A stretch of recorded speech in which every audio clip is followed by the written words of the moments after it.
शादी 7 जन्मों का बंधन होता है। विवाह के बाद इस बंधन में 2 परिवार बंध जाते हैं और कई नए रिश्ते बनते हैं, जिसका निर्वहन दोनों पक्षों को करना होता है। ऐसा ही एक रिश्ता होता है सास और बहू का, जिस पर कई किस्से, कहानी और सीरियल बने हैं। यह रिश्ता बेहद अहम होता है और इसे हर बहू संभाल कर रखना चाहती है, लेकिन विवाह के बाद कुछ गलतियां इस रिश्ते के बीच अनबन पैदा कर सकती हैं। लेकिन कम ही लोग जानते होंगे कि इसके लिए आषाढ़ का महीना भी एक वजह हो सकता है।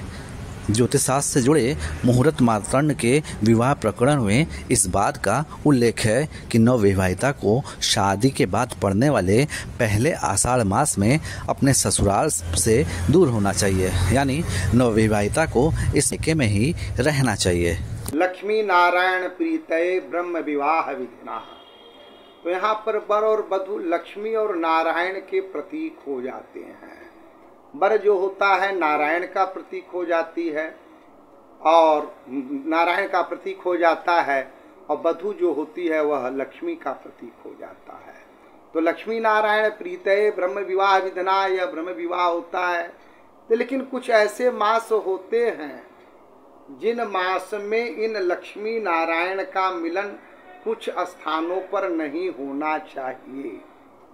विशेष करके अगर प्रथम आषाढ़ मास है और नव दंपत्ति का विवाह हुआ है तो उनको जो है अपने ससुराल में कन्या को नहीं रहना चाहिए। इससे उनके सास के बीच में कुछ खटास पैदा हो सकती है, कुछ ऐसी विचारधाराएं पैदा हो सकती हैं जिनसे दो लोगों की विचारधाराओं में मेल न खाएं, लोग एक दूसरे के प्रति ईर्ष्या की भावना रखें, हो सकता है शारीरिक या मानसिक टकराव की संभावना उत्पन्न हो।